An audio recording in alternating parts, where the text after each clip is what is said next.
When 17-year-old Elijah Monroe fixed a millionaire's broken Mercedes on the side of the road, he thought he was just being helpful.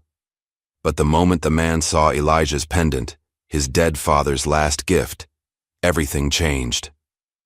"Where did you get that?" the stranger whispered, his face draining of color. In that instant, Elijah's simple life shattered. The pendant wasn't just jewelry. It contained evidence of a billion-dollar conspiracy, corporate murder, and the real reason his father died at 29. Sometimes justice doesn't come from courtrooms or police stations. Sometimes it comes from a teenager with grease-stained hands and a necklace he never knew was loaded. Just before we get back to it, I'd love to know where you're watching from today. And if you're enjoying these stories, make sure you're subscribed, because tomorrow's special episode is one you definitely don't want to miss. The late afternoon sun was starting to dip behind the warehouses of Chicago's South Side as Elijah Monroe pedaled his bike down the cracked sidewalk. At 17, he had the kind of wiry build that came from constant movement, part necessity, part restlessness. His backpack bounced against his shoulders, heavy with textbooks and the weight of decisions he wasn't ready to make. Another day. Another dollar, he muttered to himself, thinking about the shift he'd just finished at Frank's Auto Repair. His hands still smelled like motor oil and degreaser, a scent that had become as familiar as his mother's cooking. Home wasn't far. Now, just past the old textile factory and through the neighborhood where everyone knew everyone else's business. But Elijah's mind wasn't on dinner or homework. It was on the letter folded carefully in his back pocket, the one from the prestigious Midwest Institute of Mechanical Engineering. Full scholarship opportunity, they'd written, for students who show exceptional promise. Exceptional promise. The words made him laugh. Sure, he could take apart an engine blindfolded, but exceptional? That was for kids from the North Side, kids whose parents drove them to SAT prep classes instead of working double shifts at the hospital like his mom. As he rounded the corner onto Industrial Avenue, his thoughts were interrupted by an unusual sight. A sleek black sedan, the kind you only saw in this neighborhood when someone was lost or looking for trouble, sat at an awkward angle on the shoulder. Steam rose from under its hood like a defeated flag. Elijah slowed his bike. Every instinct told him to keep going. A young black kid approaching a fancy car with out-of-state plates? That story never ended well. But as he got closer, he could see the driver, an older white man in an expensive suit, talking frantically into his phone and gesturing at the car like it had personally betrayed him. "No, I told you, I can't wait 2 hours for a tow," the man was saying. "I have a board meeting at 7. Elijah's fingers tightened on the handlebars. "Keep going," his mind whispered. "Not your problem." But then the man looked up, and their eyes met. There was something in his expression, not fear or suspicion, but genuine distress. And beneath that, embarrassment. Before he could talk himself out of it, Elijah called out, "Engine trouble." The man lowered his phone, surprised. "Yes, actually, it just died. No warning." He paused, studying Elijah. "You know anything about cars?" Elijah couldn't help but smile. "A little." He pulled his bike onto the grass and approached the car. Up close, he could appreciate its lines. A Mercedes S-Class, probably last year's model. The kind of machine he'd only worked on in his dreams. "Mind if I take a look?" Elijah asked, already moving toward the hood. The man, Mr. Whitmore, as he introduced himself, seemed hesitant for a moment, then nodded. "Please, I'm already late, and—" But Elijah was already under the hood, his practiced eye scanning the engine. "When did it start acting up?" "About 5 minutes ago. It started losing power, then just stopped." Elijah nodded, his hands moving with the confidence of someone who'd been doing this since he was tall enough to reach an engine block. "Sounds like your alternator. See this belt here? It's slipping. And these connections," he pointed to a series of wires. "Corroded. Probably been building up for months." Mr. Whitmore leaned in, clearly impressed. "You can tell all that just by looking?" "It's like reading a story," Elijah said, not looking up from his work. Every engine tells you what's wrong if you know how to listen. For the next 20 minutes, Elijah worked while Mr. Whitmore watched, occasionally asking questions that revealed he knew more about boardrooms than brake lines. But there was something else in his questions, a genuine curiosity about Elijah himself. "So you work at a garage?" Mr. Whitmore asked. "Part-time. After school and weekends. And you learned all this there?" Elijah shrugged. "Some of it. My dad taught me the basics before he passed. Rest I picked up on my own." "Your father was a mechanic?" "Something like that." Elijah reached for a wrench in his backpack.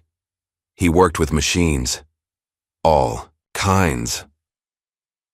As he leaned deeper into the engine compartment, something slipped out from under his shirt, a silver pendant on a worn leather cord. It caught the fading sunlight, revealing an intricate design, 2 hands cradling a star. The change in Mr. Whitmore was immediate. His casual interest sharpened into something intense, almost hungry.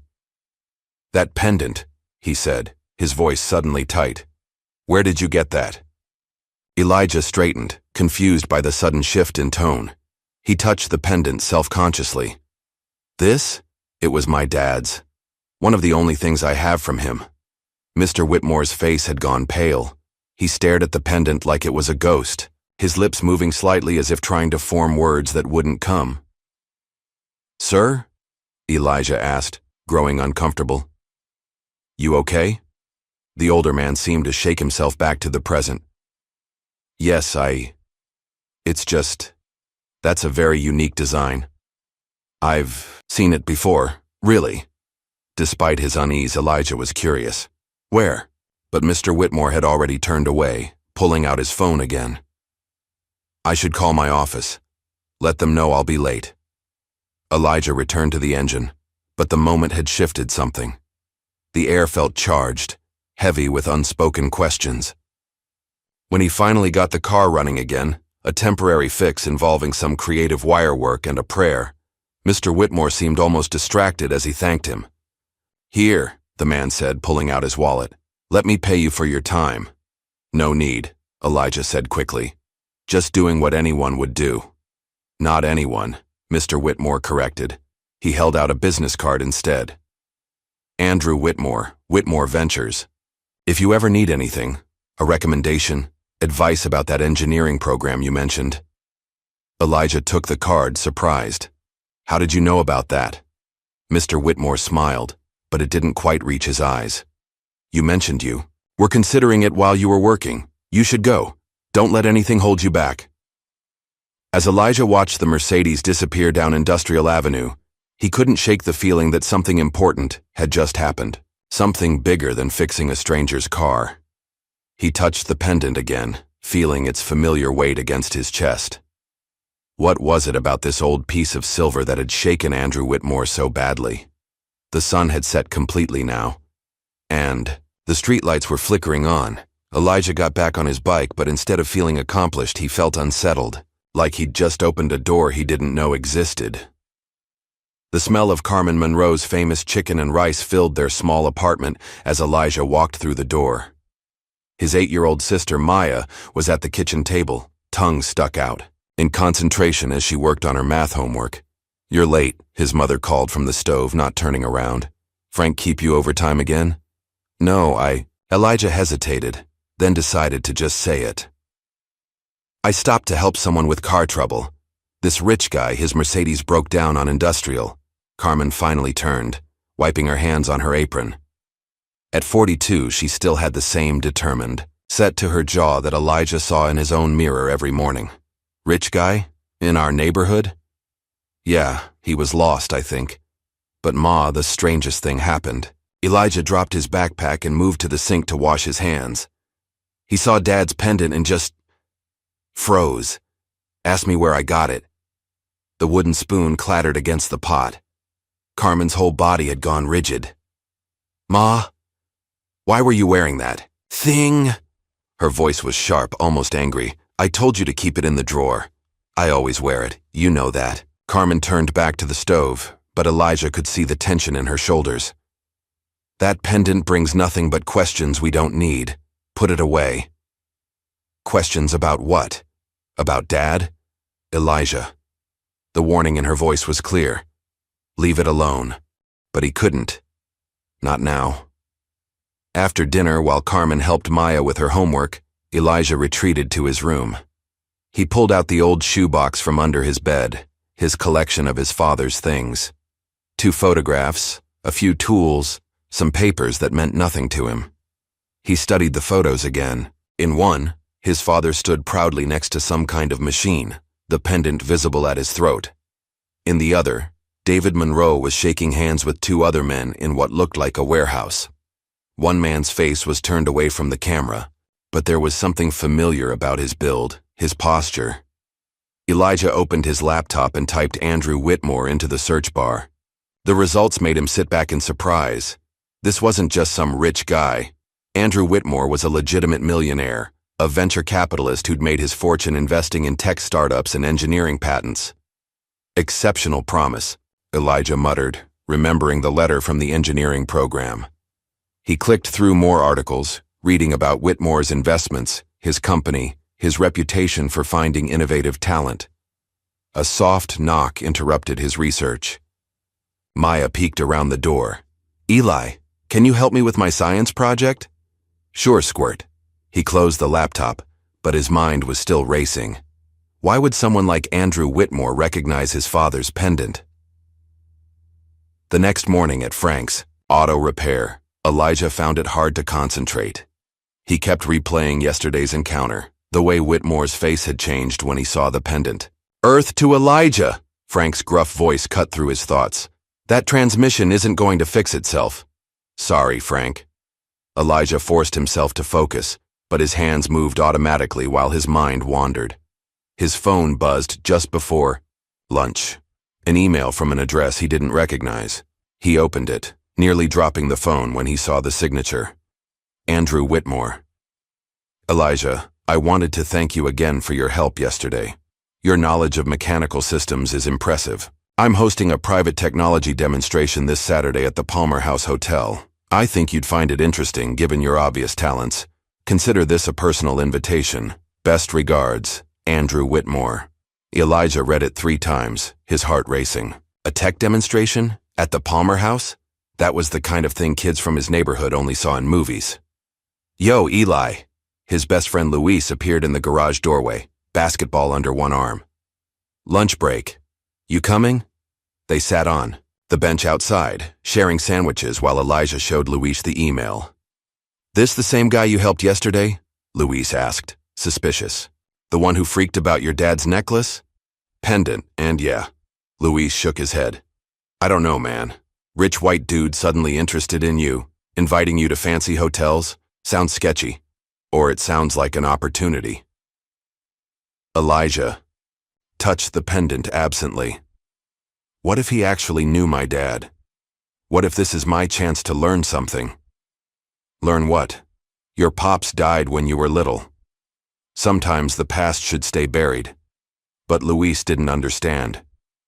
He had both parents, knew his whole family history back 3 generations. Elijah had fragments, pieces that didn't fit together, and a mother who shut down every time he asked questions. I'm going, Elijah decided. Your mom know about this? Elijah's silence was answer enough. That evening, Carmen found the email open on Elijah's laptop while he was in the shower. When he came out, she was sitting on his bed, fury and fear warring in her expression. Absolutely not, she said before he could speak. You don't even know what it's about. I know enough. She stood, pacing the small room. That man, that world, it's not for us, Elijah. Your father thought he could play in their league and look what happened. What did happen, Ma? You never tell me anything. Because there's nothing to tell. But her voice cracked, betraying her. David died, heart attack, end of story. Then why are you so scared of a pendant, of me going to some tech demo? Carmen stopped pacing, her shoulders sagging. You don't understand what you're walking into. Then tell me. But she just shook her head and left the room. Saturday morning, Elijah put on his best clothes, khakis and a button-down that were usually reserved for church, and slipped out before Carmen woke up. The bus ride to downtown felt like crossing into another world. The Palmer House Hotel rose like a golden monument to old money and older power. Inside, the lobby made him feel instantly out of place. Crystal chandeliers, marble floors, people in suits that probably cost more than his mother made in a month. He almost turned around. Elijah. Andrew Whitmore strode across the lobby, looking genuinely pleased to see him. Today he seemed more relaxed, less corporate, but there was still something intense in the way he looked at Elijah. "I'm glad you came. The demonstration's upstairs. But first," he gestured to a quiet corner, "we need to talk." They sat in plush armchairs, while servers in bow ties glided past. Whitmore leaned forward, his voice low. "That pendant you're wearing, it belonged to a man I once owed my life to." Elijah's hand went instinctively to his chest. "My father?" Whitmore nodded slowly. "David Monroe. Your father wasn't just some mechanic, Elijah. He was brilliant. A genius, really, and he was my friend." The words hit Elijah like physical blows. Brilliant, genius, friend. These weren't words anyone had ever used to describe his father. "I don't understand," Elijah managed. "If you were friends, why haven't we ever met?" Whitmore's face darkened. "Because I failed him. When he needed me most, I stayed silent. And I've regretted it every day since." Before Elijah could ask more, Whitmore stood abruptly. "Come on, there's something you need to see." They rode the elevator in silence, Elijah's mind spinning. When the doors opened, they stepped into a conference room filled with prototypes, displays, technical demonstrations, but Whitmore led him past all of it to a small display case in the corner. Inside was a photograph. 3 men standing in front of a complex machine. Elijah recognized his father immediately, young and proud. Next to him stood a younger Andrew Whitmore, and the third man. "Who's that?" Elijah asked, pointing to the third figure. Whitmore's jaw tightened. "Clayton Reynolds, our former partner, the man who destroyed everything your father built." Elijah stared at the photograph, at his father's confident smile, at the pendant visible at his throat, the same pendant that now hung around Elijah's neck. The weight of it suddenly felt different, heavier with meaning he was only beginning to understand. "Tell me everything," Elijah said quietly. Whitmore looked at him for a long moment, then nodded. "You deserve to know the truth, all of it."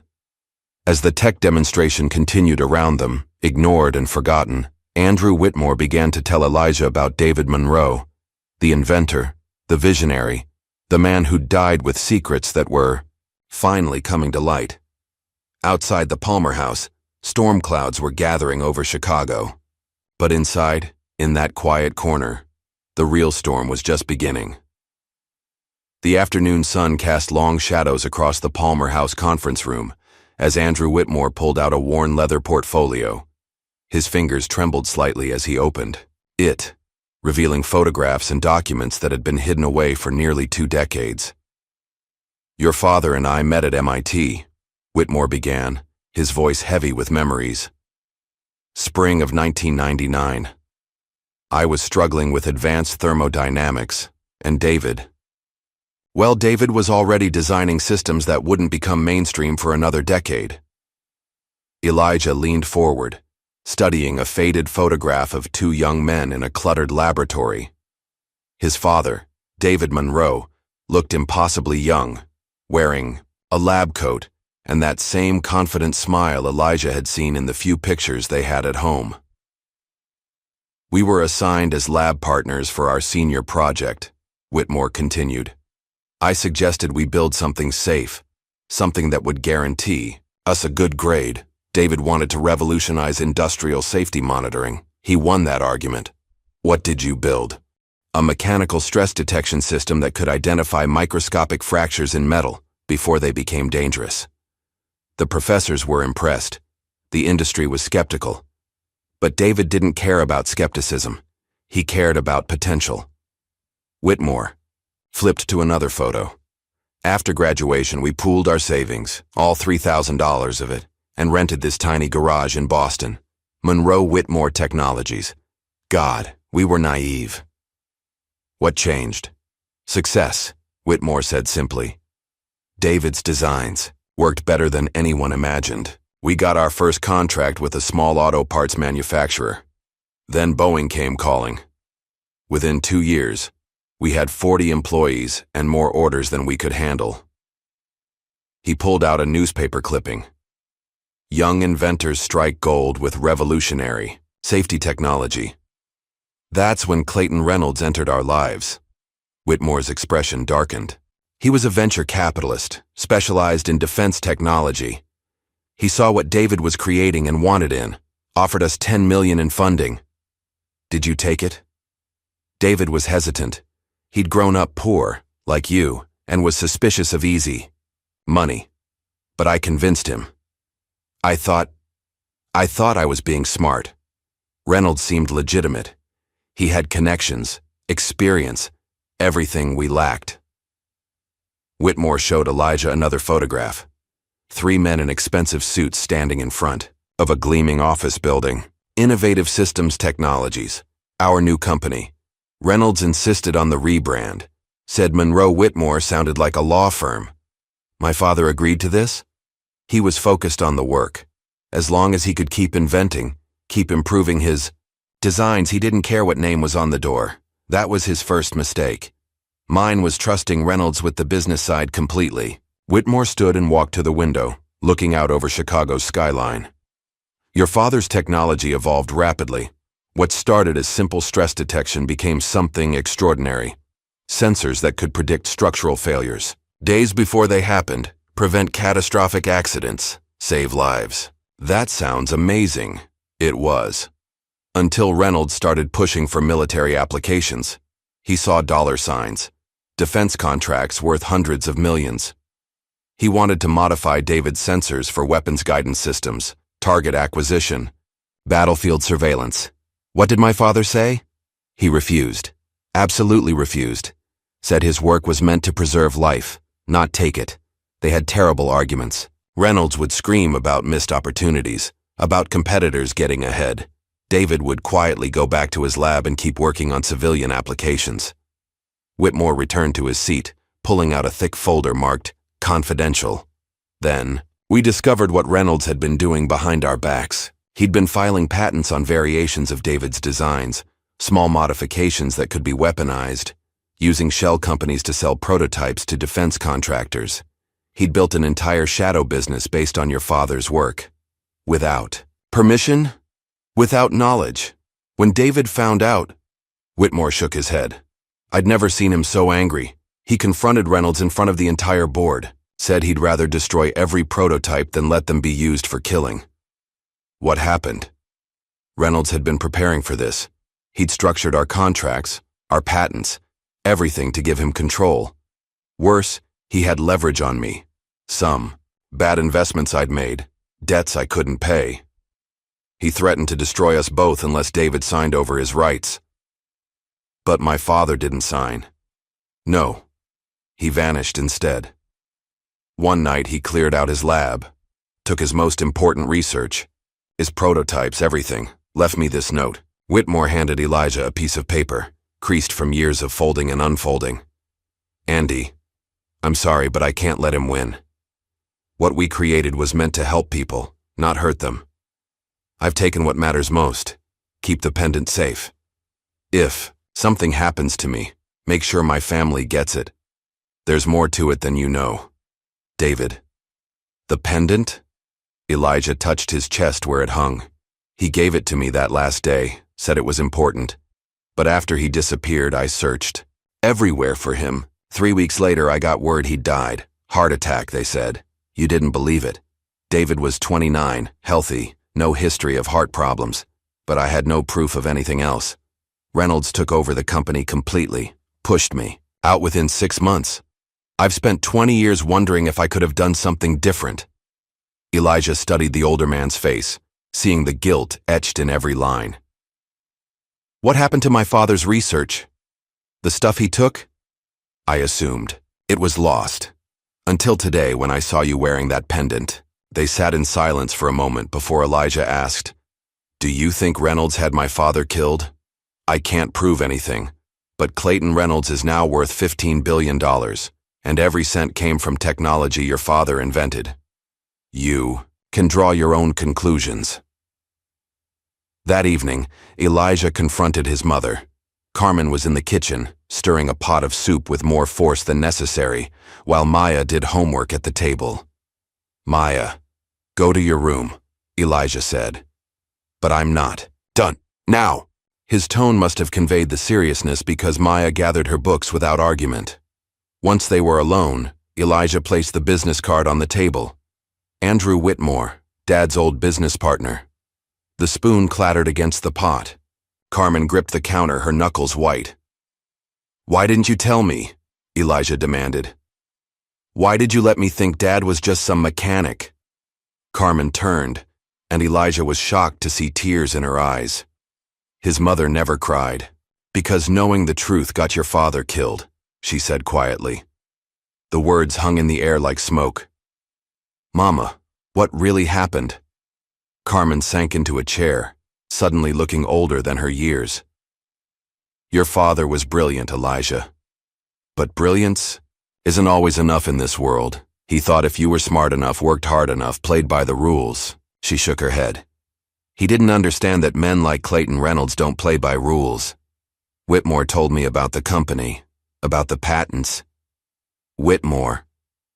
Carmen's voice turned bitter. "He means well, but he was weak when it mattered. When Clay started threatening your father, Whitmore did nothing. Dad took research when he left the company. He brought it here. Boxes of files, computer drives, notebooks filled with designs I couldn't understand. He was paranoid those last weeks, always looking over his shoulder, checking the locks twice, 3 times. What was he afraid of? Reynolds had people following him. Cars parked outside our apartment at all hours. Phone calls where nobody spoke. David wanted to go public with evidence of what Reynolds was doing, but what? But then I got pregnant with Maya, and David had to choose between justice and keeping his family safe. Elijah felt something cold settle in his stomach. He chose us. He tried to. Made a deal with Reynolds. He'd stay quiet if Clay left us alone. But Clay wanted more. He wanted all of David's research, wanted him to sign papers saying the company owned everything he'd ever invented or ever would invent. Dad refused. He signed everything except one document, something about a special project he'd been working on. Clay got obsessed with finding it. The harassment got worse. Then one morning, David said he was going to meet someone who could help make things right. He kissed you goodbye, told me he'd be home for dinner. Carmen's voice broke. The police found him in his car by the lake. Heart attack, they said. 29 years old. You don't believe that. 2 days after the funeral, men in suits came to the house. Very polite, very professional. Offered me money, a lot of money, to hand over all of David's research and sign some papers. When I refused, they got less polite. What happened? They broke in while we were at your grandmother's, took almost everything, but I'd hidden some things, the important things. She stood and walked to the kitchen drawer, pulling out a small key. Storage unit on 47th, number 3247. I saved what I could. Why didn't you ever tell me? Because I wanted you to be safe. To have a normal life. Not spend your years chasing ghosts and making enemies of billionaires. She reached across and grabbed his hand. Elijah, please. Let this go. I can't lose. You too. But they both knew he wouldn't. Couldn't. Later that night, Elijah texted Luis. Need your help. Meet me tomorrow, 6 a.m. Bring your laptop. Luis showed up at the storage facility with coffee and his gear. Man, it's Sunday. This better be worth it. Remember that rich guy? Turns out he knew my dad. And my dad wasn't just some mechanic. He was an inventor, had his own company until his partner screwed him over. Seriously? Yeah. And my mom's been hiding his stuff here all these years. The storage unit was cramped and dusty. Boxes were stacked floor to ceiling, labeled in Carmen's careful handwriting. They found what they were looking for in the third box, several old hard drives and a laptop that looked ancient. "Can you get into these?" Elijah asked. Luis grinned. "Does Chicago have wind?" While Luis worked on cracking the old encryption, Elijah went through physical files. Most were technical drawings beyond his understanding, but one folder caught his attention. Reynolds, evidence. Inside were emails, financial documents, and handwritten notes. As Elijah read, a pattern emerged.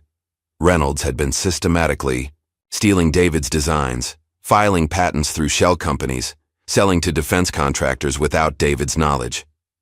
"Yo, check this out," Luis called. The laptop screen showed dozens of files. Luis clicked on one labeled Final Project. David Monroe appeared on screen looking tired and stressed. "If you're watching this, then something's happened to me. My name is David Monroe, and I need to document what Clayton Reynolds has done." Elijah's throat tightened hearing his father's voice. "Clay's been selling our technology to defense contractors, modifying my designs for weapon systems, but that's not the worst part. He's been testing these weapons illegally, covering up failures that have cost lives. I have proof, emails, test results, even recorded conversations." David held up a small device. "This is why they want me dead. I've created something that could make all their weapons obsolete.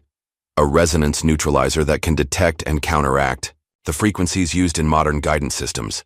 In the right hands, it could save thousands of lives. In the wrong hands..." The video cut off abruptly. "There's more," Luis said, clicking through files.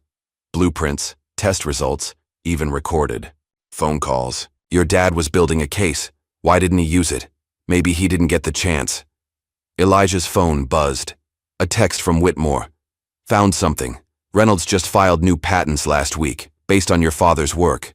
We need to meet." They met at Whitmore's office that evening. He'd been busy.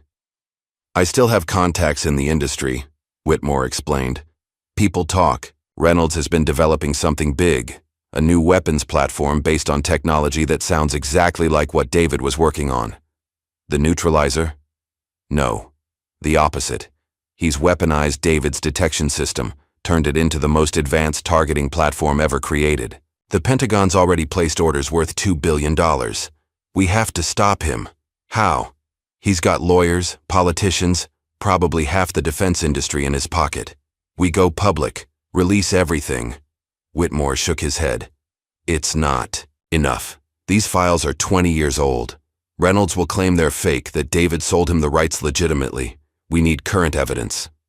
That's when Elijah remembered something from the video, the way his father had emphasized certain words, the strange pause after "in the wrong hands." "The pendant," he said suddenly. "What about it?" "My dad said there was more to it than you knew. What if..." Back in his room, Elijah examined the pendant, more carefully than ever before. The design was intricate, 2 hands cradling a star. But looking closer, he noticed the star wasn't solid. It was composed of tiny lines that almost looked like circuit paths, he whispered. Using tools from his backpack, Elijah carefully opened the pendant. Inside was a tiny chip, no bigger than a grain of rice. "Luis," he called. "I need you." 20 minutes later, Luis arrived with his equipment. "Data storage chip," he confirmed. "Old school, but sophisticated. Give me a few minutes." The chip contained a single folder. For Elijah. With trembling fingers, Elijah opened it. Inside were dozens of files, documents, audio recordings, and one video labeled "The Truth." His father appeared on screen again, but this recording was different.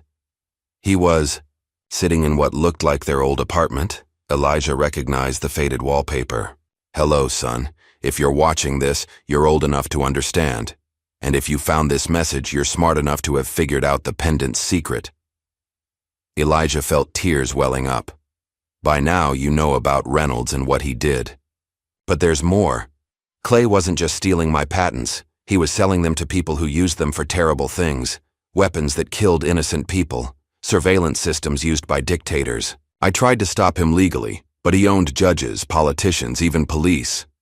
David's expression grew serious. "When I threatened to go public, He made it clear he'd hurt your mother, hurt you. So I made a choice. I pretended to give up, to accept his terms. But secretly I was gathering evidence and working on something special. He held up a small device. This is a kill switch for every weapon system based on my technology. It works, Elijah. I've tested it. But using it would mean war with Reynolds, and I couldn't risk your safety. 3 days ago, Clay's men tried to break into our apartment while you and your mother were out. They were looking for this device and something else, a component I call the resonance crystal. Without it, the kill switch is useless. David leaned closer to the camera. I've hidden the crystal somewhere safe, somewhere only my son would think to look. Remember our last project together? The one we never finished? The video ended. What's he talking about? Luis asked. Elijah closed his eyes, thinking back. He'd been so young when his father died, but there was one memory that stood out clearly. They'd been in the garage, working on something. The music box, he said. We were building a music box for Mama's birthday. We never finished it after Dad died. You still have it? In my closet. They found the half-completed music box buried under old clothes. Luis examined it with a flashlight. There, he pointed. That compartment doesn't belong in a normal music box. Carefully, Elijah opened it. Inside was a small, clear crystal, no bigger than a marble, suspended in a protective case. The resonance crystal, Elijah breathed. The files from the pendant painted a complete picture. David had built a dead man's switch into all his patents. If someone tried to weaponize them beyond certain parameters, the systems would automatically shut down. But Reynolds had been manually overriding the safety protocols every 6 months. Look at this, Luis said, pointing to a log file. The next reset is due in 10 days, if nobody enters the code. Every weapon system based on my dad's tech stops working. They needed help. Elijah reached out to Sarah Chen, an investigative journalist Luis's cousin knew. She reviewed their evidence with growing amazement. This is explosive, she said, but also dangerous. Reynolds isn't just rich. He's connected. Defense contractors, senators, intelligence agencies all rely on his technology. People need to know the truth, Elijah insisted. I agree, but we need protection first. Let me reach out to some contacts. That night, Elijah finally told his mother everything. Carmen listened in silence, tears streaming down her face as she heard her husband's voice on the recordings. I knew he was gathering evidence, she said softly, but I begged him to stop. I was pregnant with Maya, scared for our family. Are you angry at him? For choosing justice over safety? I was, for a long time. But your father believed that talent came with responsibility, that if you could make the world better, you had an obligation to try. She squeezed his hand. You're just like him. The next morning, everything went wrong. Luis texted at dawn. Someone broke into the computer lab, stole the drives we were using. They met at their usual diner. Luis was shaken. There's more. Black SUV parked outside my parents' restaurant all morning. My dad's freaking out. Elijah's phone rang. Unknown number. Elijah Monroe? The voice was cold, professional. My name is Marcus Kane. I work for Mr. Reynolds. He'd like to meet with you. Not interested. I think you will be. We have your friend Luis's parents in custody. Immigration issues, you understand. Of course, these things can be resolved. Elijah's blood went cold. He looked at Luis, whose face had gone ashen. What do you want? Simple. Bring everything, all the files, the device your father made, the crystal. Bring it to the address I'm about to text you. Come alone. You have 2 hours or Luis's parents take a very long trip. The line went dead. They have my parents, Luis whispered. Elijah's mind raced. They couldn't go to the police. Reynolds owned too many of them. But if they handed over the evidence, the truth would die forever. Then he remembered something else from his father's files, about the override codes, about how the system worked. Luis, if you had access to Reynolds' network, could you change the reset protocol? Maybe, but I'd need to be inside their system. Elijah called Whitmore. I need a favor. A big one. Name. It. Can you get me into Reynolds' office? Elijah, what are you planning? I'm going to give Reynolds exactly what he wants, and then I'm going to use it to destroy him. 2 hours later, Elijah stood outside Reynolds Defense Industries, a gleaming, tower in downtown Chicago. In his backpack were all the files, the devices, and most importantly, the resonance crystal. But what Kane and Reynolds didn't know was that Luis had made copies of everything, and Whitmore was already inside the building, using his old executive access card to plant a simple USB drive in the server room, a drive containing a program Luis had written in the last hour. As Elijah walked through the lobby, he touched his father's pendant one last time, empty now, but somehow still carrying the weight of everything it represented. Smart choice, kid, Kane said as the elevator doors opened. Mr. Reynolds is looking forward to meeting you. Elijah stepped into the elevator. As it rose toward the executive floor, he thought about his father's words from the video, about responsibility, about doing what was right no matter the cost. The elevator doors opened, and Elijah walked forward to face the man who had destroyed his father. He was ready for whatever came next. The elevator ride to the executive floor felt like an eternity. Marcus Kane stood beside Elijah, his presence radiating menace despite his professional appearance. The man was built like a linebacker gone corporate, broad shoulders straining against his tailored suit, hands that looked like they could crush steel. Mr. Reynolds appreciates punctuality, Kane said as the elevator climbed. And cooperation. Elijah's backpack felt heavy with its cargo of secrets, the files, the devices, and most importantly, the resonance crystal his father had died protecting. But hidden in his shoe was a small USB drive Luis had given him, containing their insurance policy. The elevator doors opened to reveal a sprawling office suite that screamed wealth and power. Floor-to-ceiling windows offered a panoramic view of Chicago, while modern art pieces that probably cost more than Elijah's entire apartment building dotted the walls. Clayton Reynolds stood with his back to them, looking out over the city like a king surveying his domain. When he turned, Elijah was struck by how ordinary he looked. Average height, graying hair, the kind of face you'd forget in a crowd. But his eyes were different. Cold, calculating. The eyes of a man who'd gotten away with murder. Elijah Monroe, Reynolds said, his voice smooth as aged whiskey. You look just like your father. You knew him well? Better than most. David was special. Brilliant, really. It's a shame things ended the way they did. The casual dismissal of his father's death made Elijah's blood boil, but he kept his face neutral. He had to play this smart. Please sit. Reynolds gestured to a leather chair. Kane tells me you've been busy, digging into old history.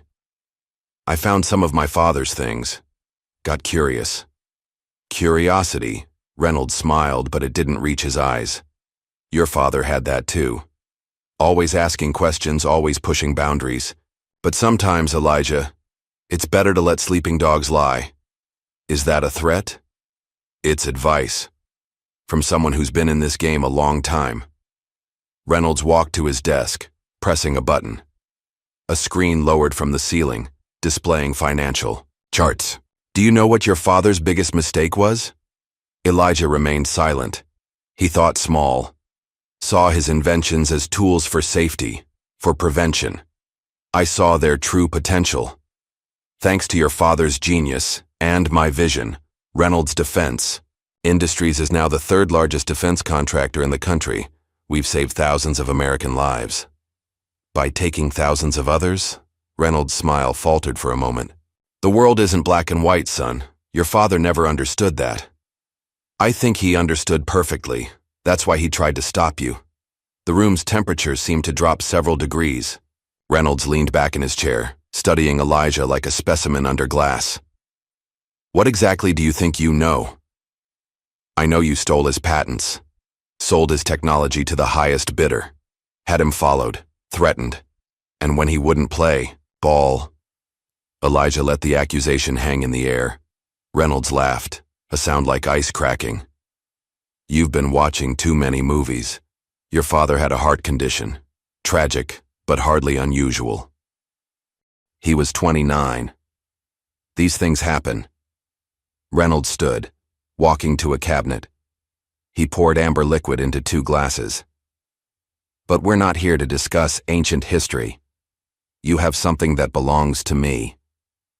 Belonged to my father. Semantics. Reynolds offered him a glass. Elijah didn't take it. The courts decided long ago who owns those patents. But there's one piece missing. Something your father took when he left the company. I believe you found it. The resonance crystal. Elijah thought. But how could Reynolds know? As if reading his mind, Reynolds smiled. We've been monitoring your activities. The storage unit, the late-night computer sessions with your friend Luis. Speaking of which, he pressed another button. A second screen showed security footage of Luis's parents being led into an unmarked building by men in suits. They seem nice, Reynolds said conversationally. Hard-working immigrants. It would be a shame if they had to leave the country.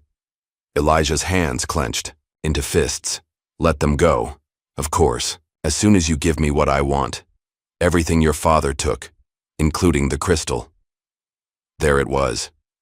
Confirmation that Reynolds knew about the resonance crystal. But how? I need guarantees, Elijah said. That Luis's parents will be released. That you'll leave my family alone. You're in no position to make demands. Maybe not, but I'm the only one who knows where everything is. Elijah reached into his backpack slowly, pulling out a stack of files. This is just a sample. The rest is hidden, multiple locations. Reynolds' eyes narrowed. You're bluffing. Try me. They stared at each other across the desk, 2 chess players calculating their next moves. Finally, Reynolds nodded. Kane will release your friend's parents once I verify what you've brought. Then you'll lead us to the rest. Elijah placed the files on the desk, then pulled out the small device his father had built, the resonance neutralizer. Reynolds's eyes lit up with hungry interest. Remarkable, he murmured, examining it. 20 years, and still ahead of its time. And the crystal? Elijah hesitated, then reached into his backpack once more. The clear crystal caught the afternoon light, seeming to pulse with inner fire. Reynolds reached for it eagerly. At that moment, Elijah's phone buzzed. A text from an unknown number, package delivered, W. Whitmore had succeeded. The USB drive was in the system. Reynolds was still examining the crystal when his desk phone rang. He answered impatiently. What? Now? Fine. Send them up. He hung up looking annoyed. Federal agents. Apparently there's been some cyber intrusion. Attempt. Kane, take our guest to the conference room. I'll handle this. As Kane let him out, Elijah caught a glimpse of the agents entering. 2 men in dark suits, badges flashing. But something felt off. Their suits were too perfect, their movements too rehearsed. In the conference room, Kane stationed himself by the door, while Elijah sat at the long table. Through the glass walls he could see Reynolds talking to the agents, gesturing animatedly. Your friend's parents will be released within the hour, Kane said. Mr. Reynolds keeps his word. Like he did with my father. Kane's expression didn't change. Your father made his choices. To stand up to a thief and a murderer, to threaten a multi-billion-dollar enterprise, to put ideology over profit, to forget who his real friends were. Before Elijah could respond, his phone buzzed again. This time it was Luis. Code uploaded, waiting for your signal. The plan was simple. Luis's program would alter the reset protocol for the weapon systems, making it impossible for Reynolds to maintain control. But they needed access to Reynolds' personal terminal to implement it. Suddenly, raised voices came from Reynolds' office. Through the glass, Elijah saw one of the agents pull out a document. Reynolds' face went red with anger. What's happening? Elijah asked. Kane moved to the door, speaking into his earpiece. His expression darkened. Stay here, he ordered, then left the room. Alone, Elijah quickly texted Luis. Something's wrong. Be ready. Through the glass walls, he watched as the scene in Reynolds' office grew more heated. Papers were produced. Reynolds was shouting. And then, to Elijah's shock, one of the agents placed handcuffs on Reynolds' wrists. Kane burst back into the conference room. "We need to go, now." "What's happening?" "Those aren't real federal agents. Someone set us up." Kane grabbed Elijah's arm. "You're coming with me." But before they could move, the lights went out. Emergency lighting kicked in, bathing everything. In red, alarms began to wail. In the chaos, Elijah broke free from Kane's grip and ran. He needed to get to Reynolds' computer. The executive office was empty now. Reynolds and the fake agents were gone.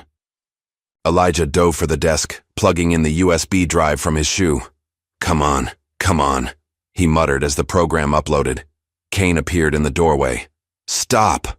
But it was too late. The screen flashed. "Protocol updated. Reset sequence modified."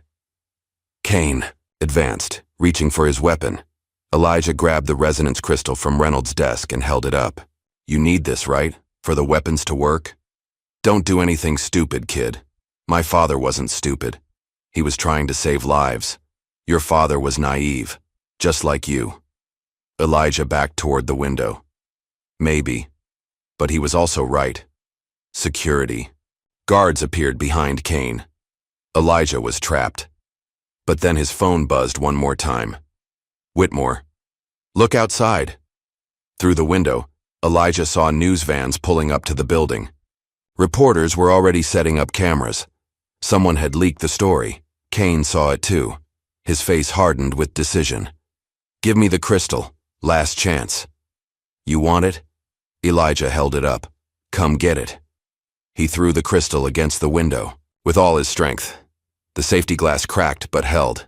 The crystal bounced back, skittering across the floor. Kane and the guards lunged for it. In the confusion, Elijah ran. He burst through the stairwell door, taking the steps 3 at a time. His phone guided him. Texts from Luis directing him to a service exit where Whitmore waited in a car. They sped away as police sirens filled the air. "The fake agents?" Elijah asked. "Friends of mine," Whitmore said. "Former FBI.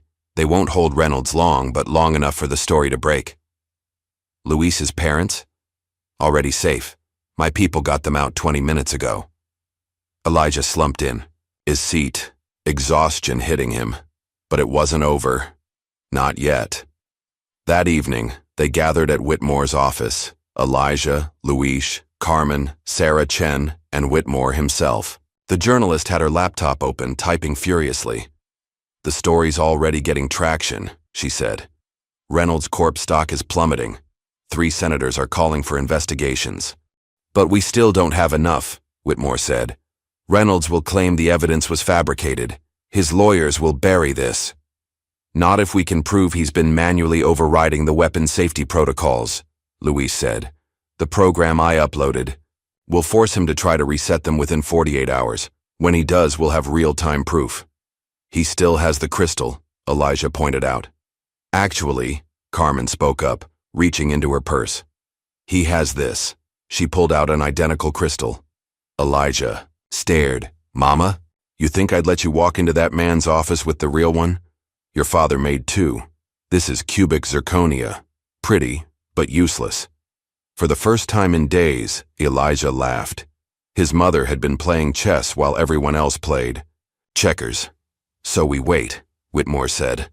"When Reynolds tries to reset the weapon systems, he'll fail," Luis grinned. "And we'll have him." Sarah's phone rang. She answered, listened, then went pale. "Turn on the news." The television showed Reynolds at a press conference, looking nothing like the man who'd been arrested hours earlier. He stood confident, composed, playing the victim. "These baseless accusations are nothing more than corporate sabotage," he was saying. "Disgruntled former employees, conspiracy theorists, and sadly, the misguided son of a troubled man who took his own life 20 years ago." Elijah felt his anger rising, but Reynolds wasn't done. David Monroe was a brilliant engineer, but unstable.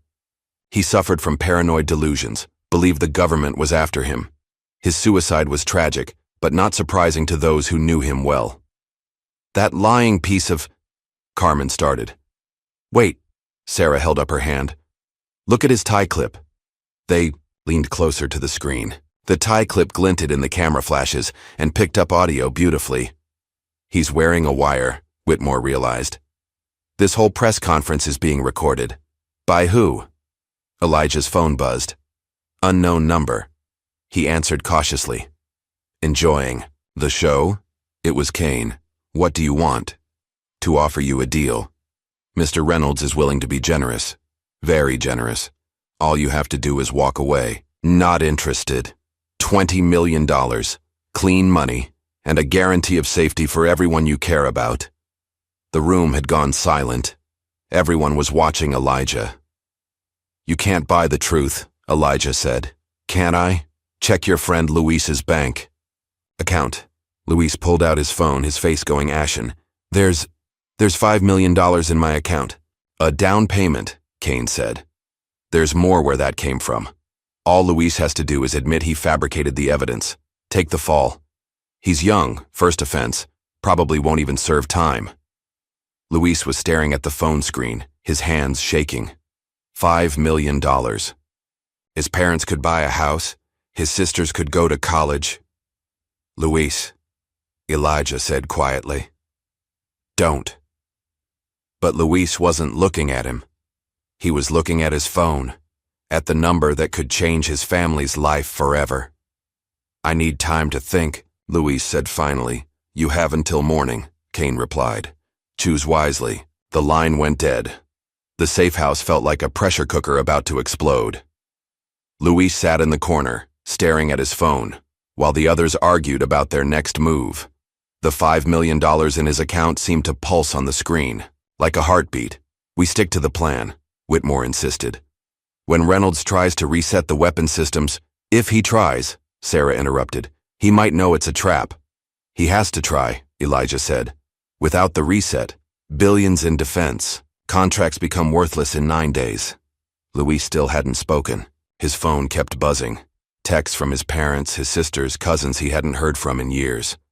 Word had gotten out about the money. Luis, Carmen said gently. Talk to us. $5 million, Luis whispered. My parents have worked their whole lives and never seen a fraction of that. They could retire. My sisters could go to any school they want. It's blood money, Elijah said. Is it? Or is it just practical? Luis looked up, his eyes tortured. What if we lose? What if Reynolds walks away clean and we're left with nothing? We won't lose, Elijah insisted.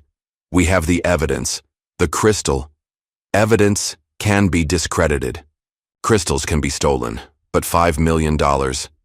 Luis shook his head. That's real. That's security. That's betrayal, Elijah shot back. The words hung in the air like a slap. Luis flinched as if struck. You think this is easy for me? Luis demanded.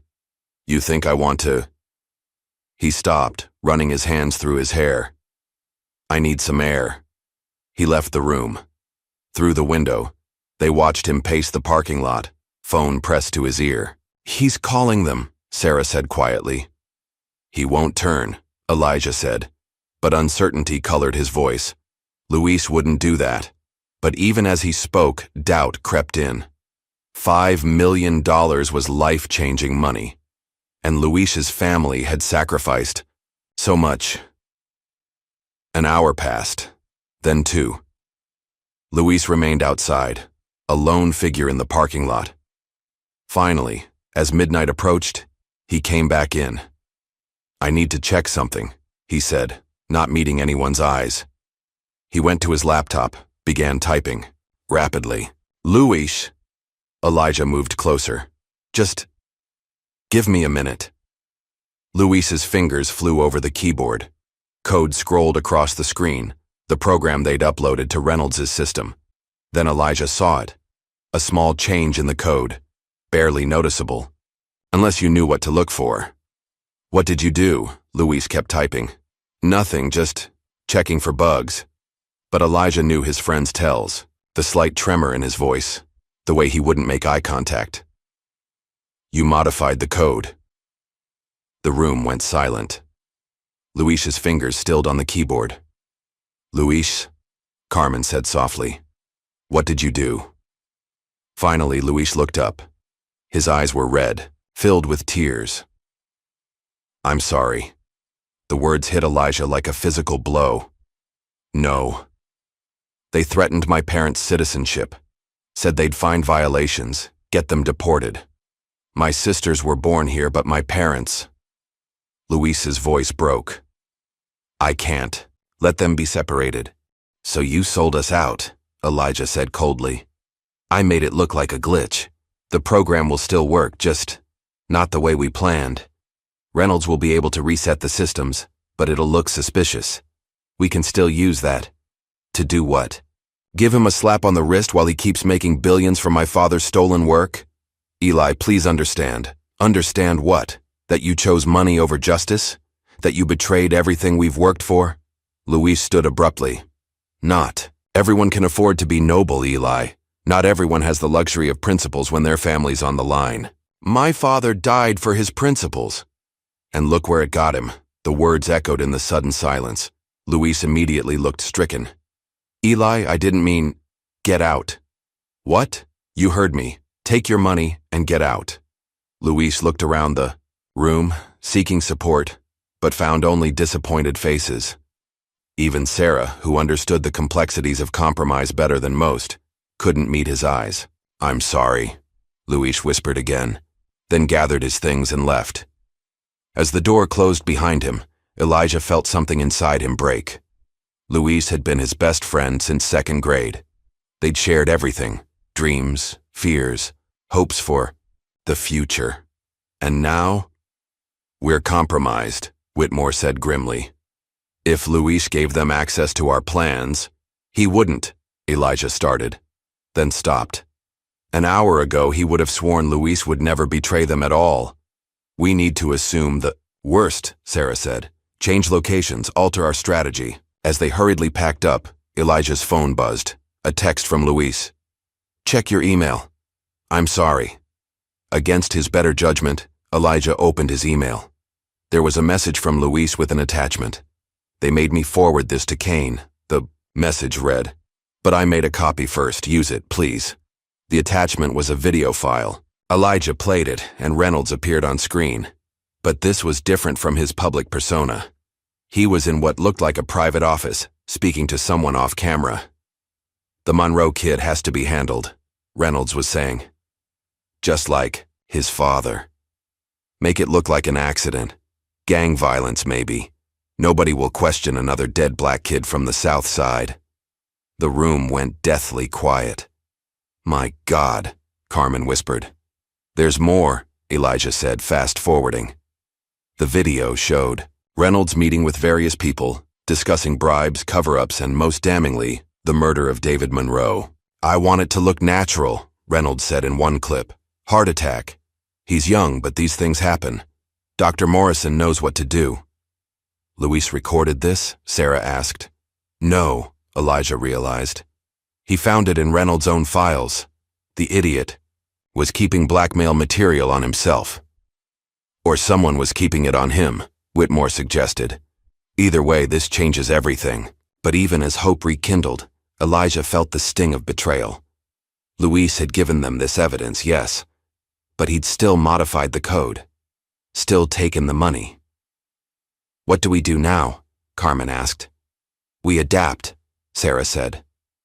This video is dynamite, but we need to verify its authenticity, and we need to protect ourselves. Reynolds just ordered a hit on Elijah. I have contacts in the FBI, Whitmore said. Real ones, not like the actors I hired. They've been building a case against Reynolds. For years, this might be what they need. And the weapon systems? Elijah asked. Without Luis's original code, we can't force Reynolds' hand. But maybe we don't need to. This video might be enough. They relocated to a new safe house, a cabin outside the city that belonged to one of Whitmore's friends. As dawn broke, they made contact with FBI Special Agent Patricia Williams, who had been investigating Reynolds for years. This video is exactly what we've been looking for, she said after reviewing it. But we need to move fast. Reynolds has connections everywhere. Including in your agency? Elijah asked. Especially in my agency. That's why we're keeping this close. Only my most trusted people know. As they planned their next move, Elijah's phone rang. Luis. He almost didn't answer, but something made him pick up. Eli. Luis's voice was strained. They know about the video. Kane's coming for you. They tracked your phones. The line went dead. We need to go, Elijah said. Now. They grabbed their essential materials and fled just as black SUVs appeared. On the cabin's access road, Agent Williams led them through back roads, her team providing cover. Where are we going? Carmen asked. Federal courthouse, Williams replied. Judge Morrison is standing by with warrants. Once we file this evidence officially, Reynolds can't make it disappear. But Reynolds had one more card to play. As they neared the courthouse, Williams's radio crackled. Hostage situation at the courthouse. Armed men have taken control. They're demanding to speak to someone named Elijah Monroe. Elijah felt his blood run cold. They're using hostages to flush me out. We can't let you go in there, Williams said. You have to. They'll kill people. That's exactly what they want. You walk in, you die. The evidence dies with you.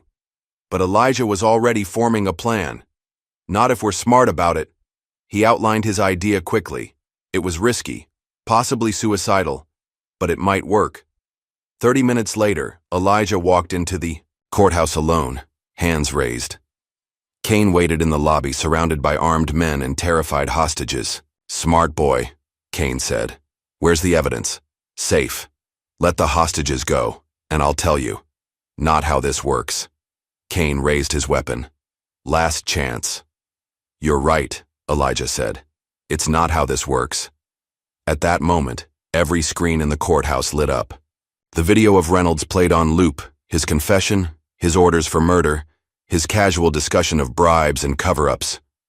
What the? Kane spun around. Live broadcast, Elijah said. Every news station in the country, plus social media. It's over. Kane's face contorted with rage. He aimed his gun at Elijah. You little... The shot never came. FBI agents burst through every entrance. The takedown was swift, professional. Kane and his men surrendered without firing a shot. Even they knew when the game was lost. As Kane was led away in handcuffs, he passed Elijah. You have no idea what you've started, kid. Maybe not, Elijah replied. But I know what I've finished.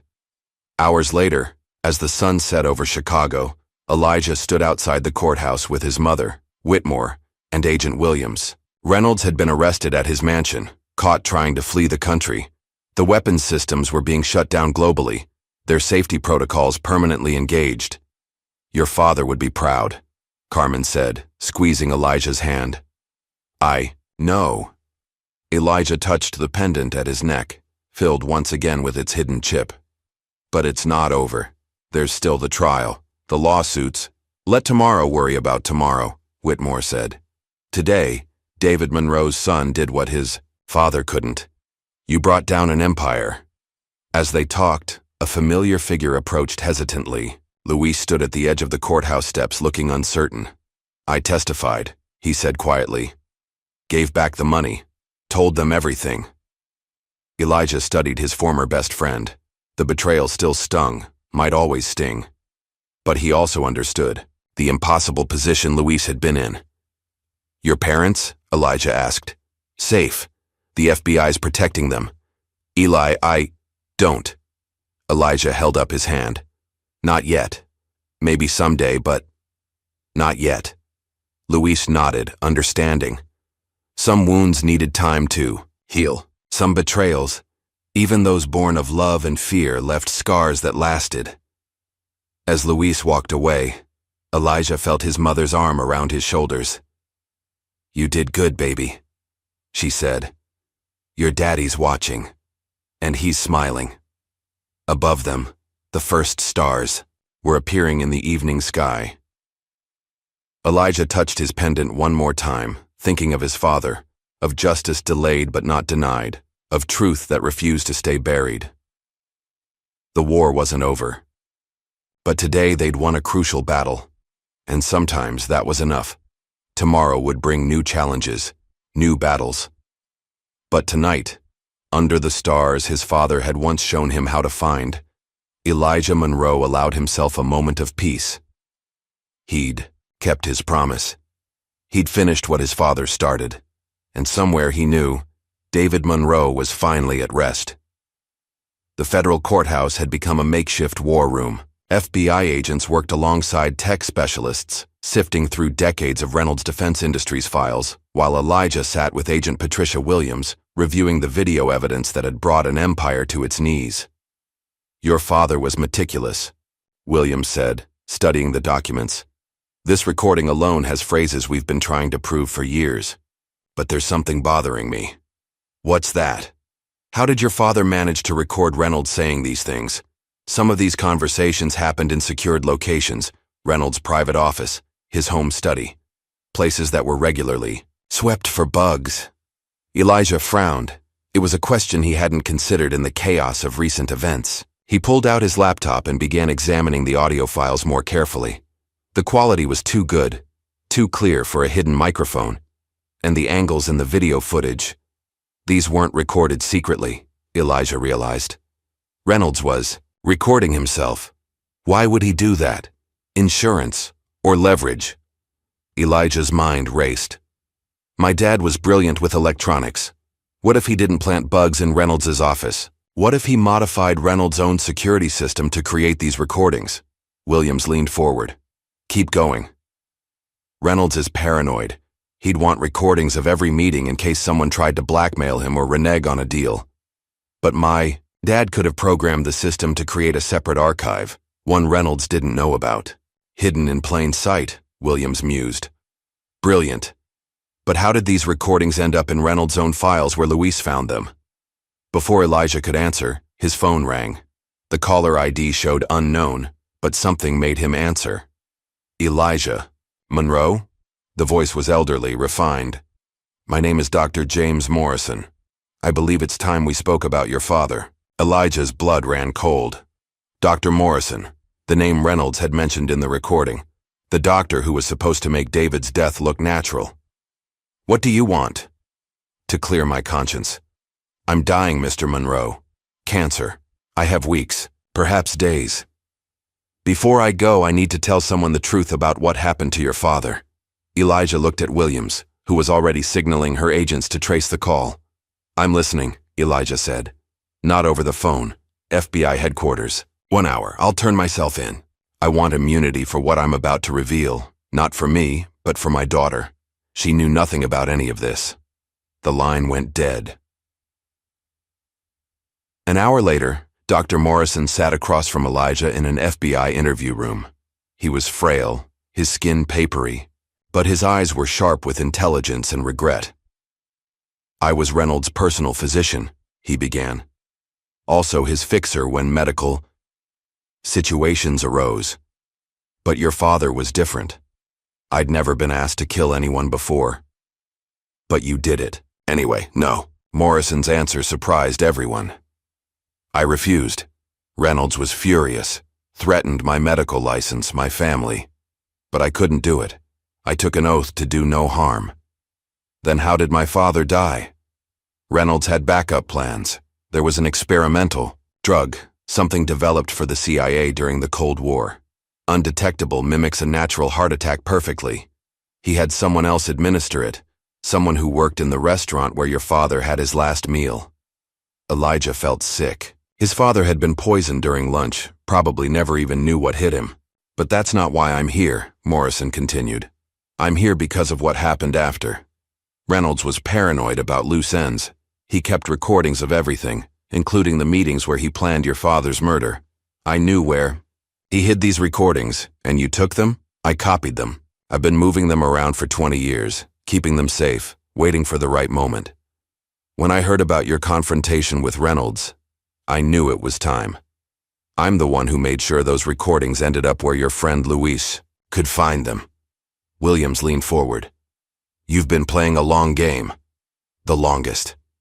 Reynolds destroyed a good man, left a boy without his father. I couldn't save David Monroe, but maybe I could help his son get justice. Where are the rest of the recordings? Elijah asked. Morrison reached into his jacket and pulled out a small hard drive. Everything. 20 years of Reynolds crimes. Financial fraud, bribery, weapons sold to terrorist organizations, and yes, murder. Not just your father. There were others who got in his way. Williams took the drive carefully. With your testimony and these recordings, you can bury him, Morrison finished, and everyone who helped him. As Morrison was led away to provide his formal statement, Elijah's phone buzzed. It was Whitmore. "Turn on the news," he said. "Reynolds is making a statement." They found a television in the break room.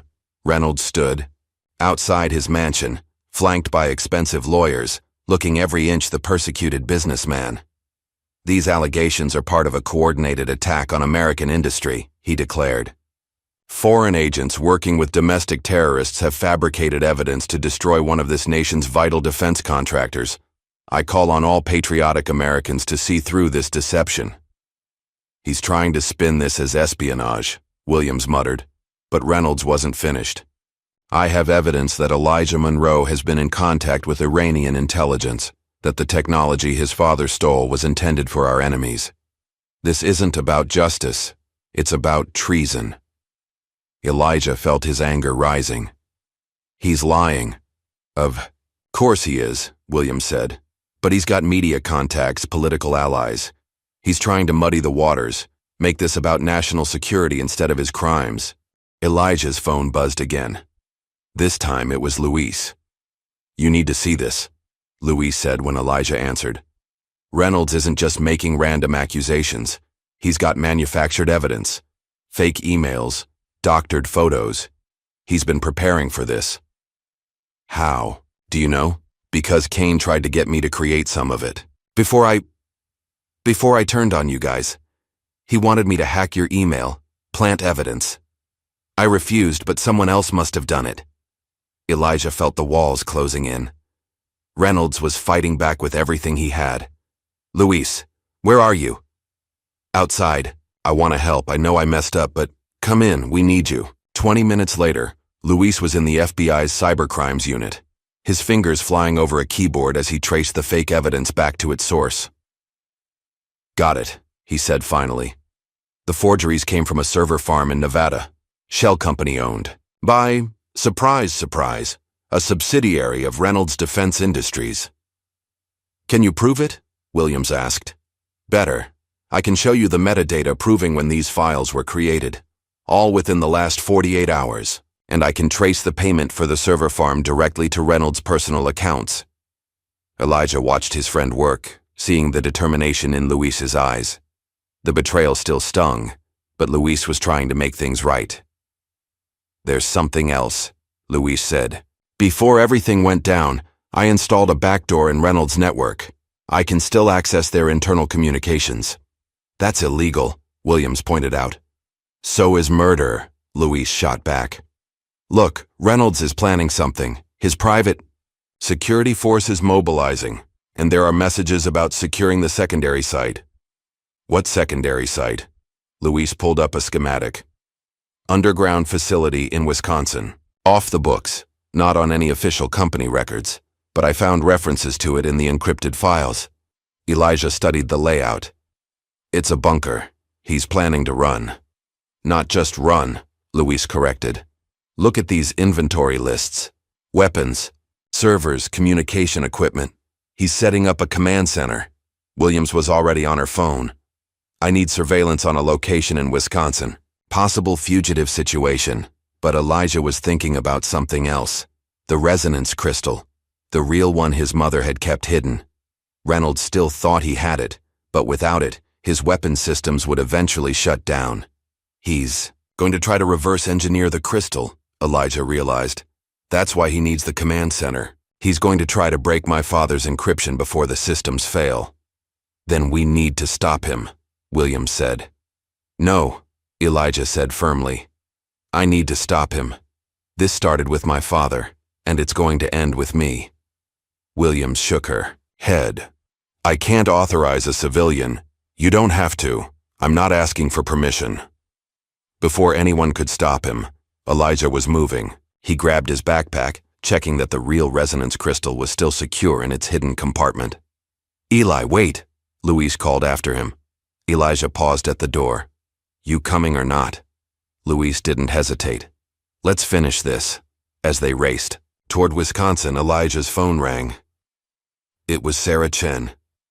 Whatever you're planning, make it fast, she said.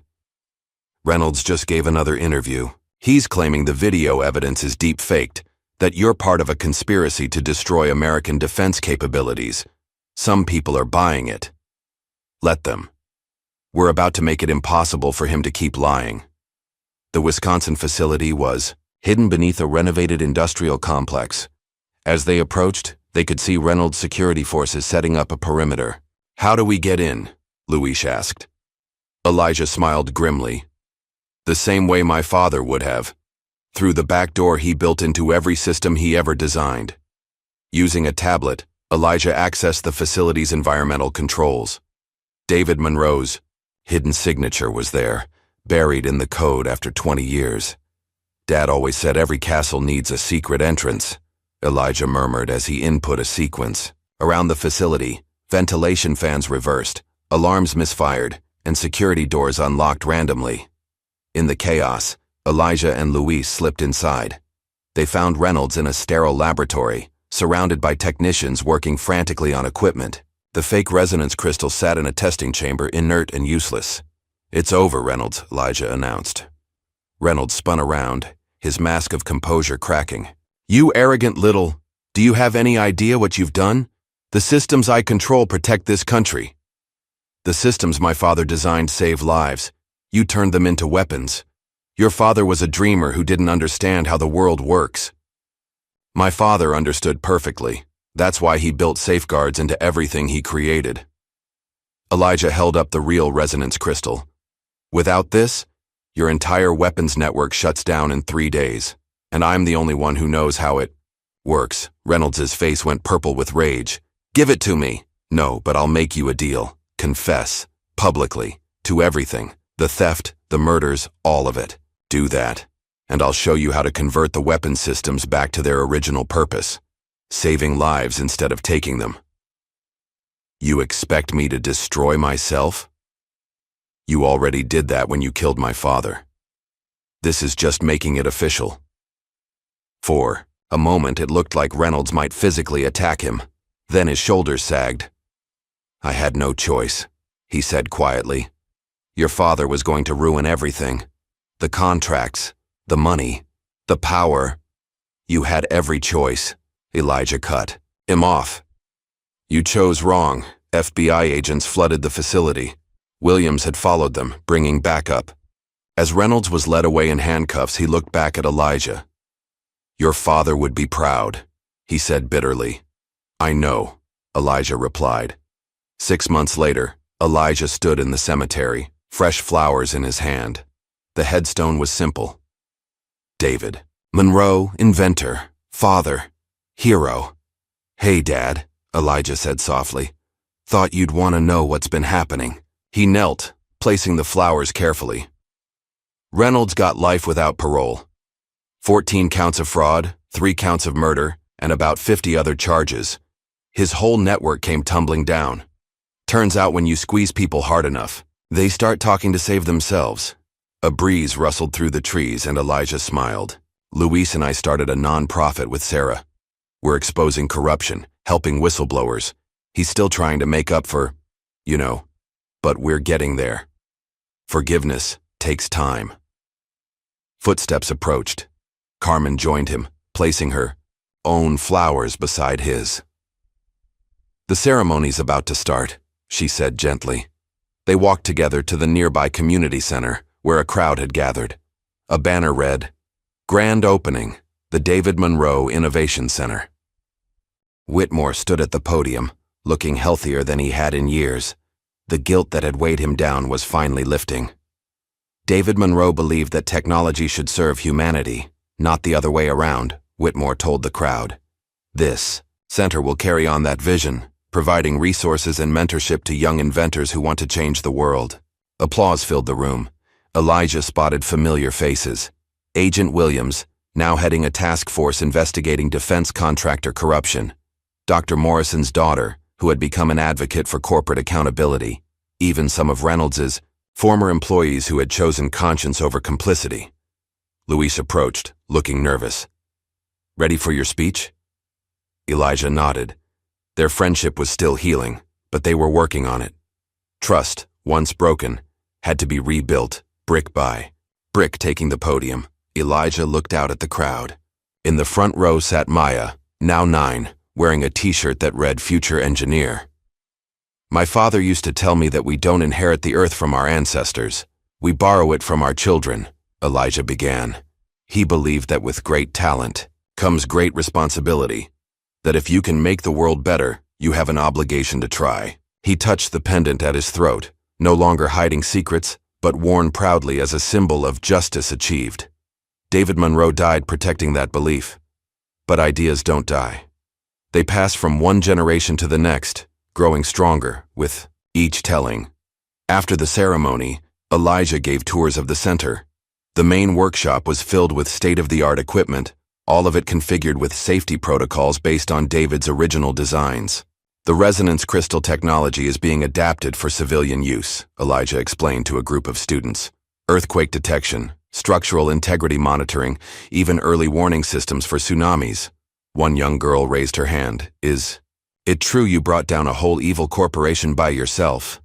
Elijah smiled. "Nobody does anything important by themselves. I had help, from family, friends, even people I never met who believed in doing the right thing." As the day wound down, Elijah found himself alone in his father's old office, now recreated in the center. Whitmore had donated David's original sketches and notebooks, which lined the walls. A soft knock interrupted his thoughts. Sarah Chen entered, laptop in hand. "Got a minute? There's something you should see." She showed him a video. Reynolds, in Prison Orange, giving an interview to a documentary crew. "I was wrong," Reynolds was saying, looking older, deflated. "I let greed blind me to what really mattered. David Monroe was the best man I ever knew, and I destroyed him. I can't undo that, but I can finally tell the truth." "When did he record this?" Elijah asked. "Last week. It's part of a plea deal. He's testifying before Congress about defense industry corruption, naming names, exposing the whole system." Elijah felt something shift inside him. Not forgiveness. Reynolds had done too much for that. But perhaps the beginning of closure. That evening, the Monroe family gathered for dinner. Carmen had cooked David's favorite meal, and for the first time in months the kitchen felt warm with laughter instead of heavy with secrets. "So," Carmen said, serving the food, "I hear MIT called again." Elijah nodded. "They want to create a scholarship in Dad's name, full ride for students from underserved communities who show promise in engineering. And I'm thinking about it. But first, I need to help get the Innovation Center fully operational," Maya piped up. "I'm going to go to MIT too. I'm going to invent something that helps people." "I believe you will, Squirt," Elijah said, ruffling her hair. After dinner, Elijah stepped onto the fire escape, looking out over the city. Chicago sprawled before him, lights twinkling like stars. Somewhere out there, other young inventors were dreaming up ways to change the world. His phone buzzed. "Luis, you see the news? 3 more defense contractors under investigation. The dominoes keep falling." "Good," Elijah typed back. "Dad always said sunlight was the best disinfectant." "Hey, about tomorrow's workshop. You still need help with the robotics class?" Elijah smiled. "Always." As he put his phone away, Elijah reflected on the journey that had brought him here. From a chance encounter on a lonely road to the takedown of a corporate empire. From a son seeking answers to a young man carrying forward his father's legacy. The pendant caught the streetlight, its design, 2 hands cradling a star, more meaningful now than ever. David Monroe had reached across death itself to guide his son toward justice. "Thanks, Dad," Elijah whispered to the night sky. "For everything." A year later, Elijah stood before another crowd, this time at the National Press Club in Washington. The David Monroe Foundation had exposed corruption in 3 more major defense contractors, leading to reforms in government procurement processes. "My father believed that integrity wasn't just about being honest," Elijah told the assembled journalists. It was about having the courage to stand up when you see something wrong, even when it costs you everything. In the audience, Carmen sat next to Whitmore, both beaming with pride. Luis operated cameras alongside Sarah, documenting everything for their growing platform. Even Agent Williams was there, now promoted to deputy director. After the press conference, a young reporter approached. "Mr. Monroe, what's next for the foundation?" Elijah considered the question. "We're expanding internationally. Corruption doesn't respect borders, and neither should accountability. Any regrets about how things played out? Only that my father isn't here to see it. But then again," Elijah touched the pendant. "Maybe he is." That night, as Elijah worked, late in his office, his computer chimed with a video call. It was Maya, now 10 and already showing signs of David's genius. "Eli, look what I made." She held up a small device. "It's a water purification sensor. It can detect contaminants down to parts per billion." "That's amazing, Maya. Dad would be so proud." "I know," she said matter-of-factly. "That's why I'm naming it the David detector." After the call, Elijah walked to the window. The world wasn't perfect, far from it, but it was a little better than it had been a year ago, and tomorrow, he and others like him would work to make it better still. On his desk sat a photo, not one of the old faded images of David Monroe, but a new one. It showed Elijah at the Innovation Center, surrounded by eager young faces, the pendant visible at his throat. In the corner of the frame, barely noticeable unless you knew to look, was the reflection of a man who looked remarkably like David, smiling with approval. Elijah had learned the most important lesson his father had to teach, that courage isn't the absence of fear, but action in spite of it. That integrity isn't just personal virtue, but a force that can change the world. And that love, for family, for truth, for justice, can transcend even death itself. As he switched off the lights and headed home, Elijah Monroe carried his father's legacy not as a burden, but as a beacon. Tomorrow would bring new challenges, new battles for truth and justice. But armed with his father's wisdom and his own hard-won experience, he was ready. The pendant swung gently with each step, catching the light, carrying the dreams of one generation into the hands of the next. And somewhere, David Monroe rested peacefully, knowing his son had not just completed his work, but transcended it. The boy who had fixed a stranger's car on a lonely road had become a man who fixed broken systems, exposed hidden truths, and lit the way for others to follow. The legacy lived on. What secrets might be hiding in plain sight in your own family's history? And would you have the courage to uncover them if given the chance? If this story of justice and redemption moved you, don't forget to like and subscribe for more incredible tales of ordinary people facing extraordinary circumstances.